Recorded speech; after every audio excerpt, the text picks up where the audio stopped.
আমরা আদর যত্ন মেহমান যেরকম আদর যত্ন করে আমাদের এরকম মেহমানের মতো আমরা আদর যত্ন পাই। আমি এখানে 1 বছর থেকে আছি। আমার বাসা হলো ঠাকুরগাঁও। কোনো শুক্রবারে ডিম দেয়, মাছ দেয়, মুরগির গোশত দেয়। আমাদের এখানে যারাই কাজ করে মানে আমাদের মেইন মোটিভ হচ্ছে এখানে যে মেহমানখানা, এই মেহমানখানাটাই আসলে ফি সাবিলিল্লাহ। প্রত্যেকটা কাজের কিছু ভালো মন্দ থাকে, সমালোচনা থাকে, আবার প্রশংসাও থাকে। অর্থাৎ 52 সপ্তাহে যদি আমরা বছর ধরি তাহলে 3 বছর পূর্তি হচ্ছে আজকে। আগামী সপ্তাহে থেকে আমরা 4 বছরে পদার্পণ করব।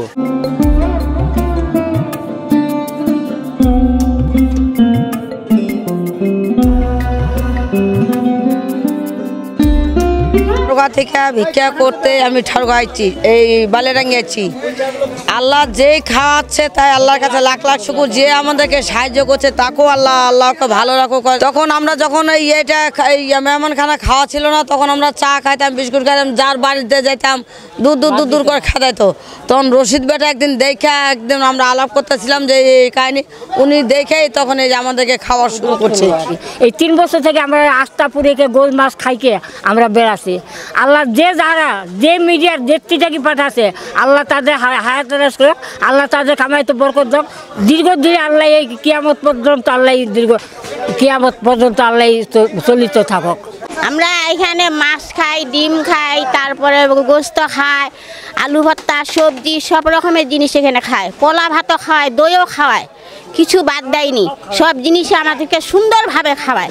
যেই রকম মানুষ অনুষ্ঠান বাড়িতে খাওয়ায় ওই রকম আমাদেরকে এখানেও খাওয়ায়। পৃথিবীর কোনো চাওয়া পাওয়া বা দুনিয়ার কোনো চাওয়া পাওয়া নাই, কারো কোনো ব্যক্তিগত চাওয়া পাওয়া নাই।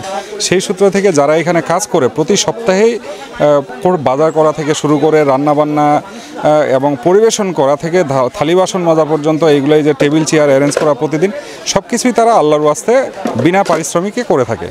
বাইরে থেকে ভালো মন্দ বিবেচনা না করার চেয়ে সরজমিনে এসে সেই কাজটি আসলেই ভালো কিনা সেটি দেখা দরকার এবং তদন্ত করা দরকার। তারপরে যদি কারো কাছে মনে হয় যে এটি ভালো এটি মন্দ, তারপরে এটাকে আসলে প্রকাশ করা দরকার। সেই কারণে ভালো কাজের একটা মূল যে বৈশিষ্ট্য সেটি হলো সেটি নিয়ে সমালোচনা হবে, সেটি নিয়ে পর্যালোচনা হবে, সেটি নিয়ে প্রশংসা হবে। সেই কারণে যারা এই ভালো কাজগুলোতে আসে না বা যারা আসতে চান না তাদেরকে আহ্বান করব, অবশ্যই আপনাদেরও আসা উচিত।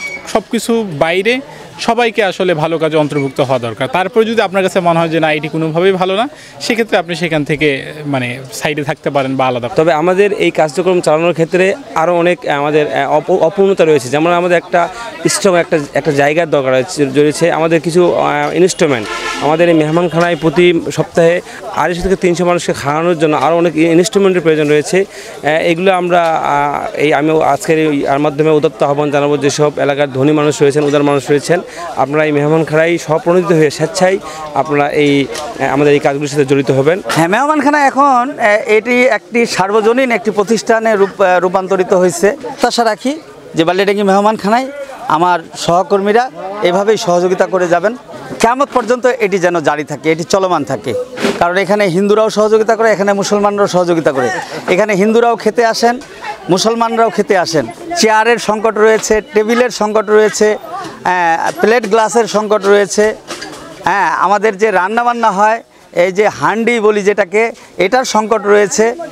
আমরা প্রত্যাশা করি যে আমরা যদি এই মেহমানখানা থেকে কোনো নির্দিষ্ট কোনো মানুষের কাছে চাইতাম তাহলে এটি কিন্তু অভাব আমাদের থাকতো না। কিন্তু আমরা মেহমানখানায় 2টি কাজ আমরা করি না। একটি হচ্ছে কাউকে নির্দিষ্ট কোনো মানুষকে দাওয়াত দেওয়া হয় না, আরেকটি হচ্ছে নির্দিষ্ট কোনো মানুষের কাছে কিছু চাওয়া হয় না। স্বেচ্ছায় যদি এখানে কেউ সহযোগিতা করে তাহলে আমরা নিচ্ছি। আমরা তো আসলে স্পেসিফিক কাউকে নির্দিষ্ট করে বলতেছি না যে ভাই আপনি বা আপনারা কেউ দেন, কিন্তু আমাদের একটু চাওয়া আছে আপনারা স্বইচ্ছায় বা মানে নিজে থেকেই আপনারা যদি আমাদেরকে দেন আমরা খুবই উপকৃত হব এবং এই মেহমানখানাকে আমরা খুব সুন্দরভাবে আরও আগামীতে চালিয়ে নিয়ে যেতে পারবো।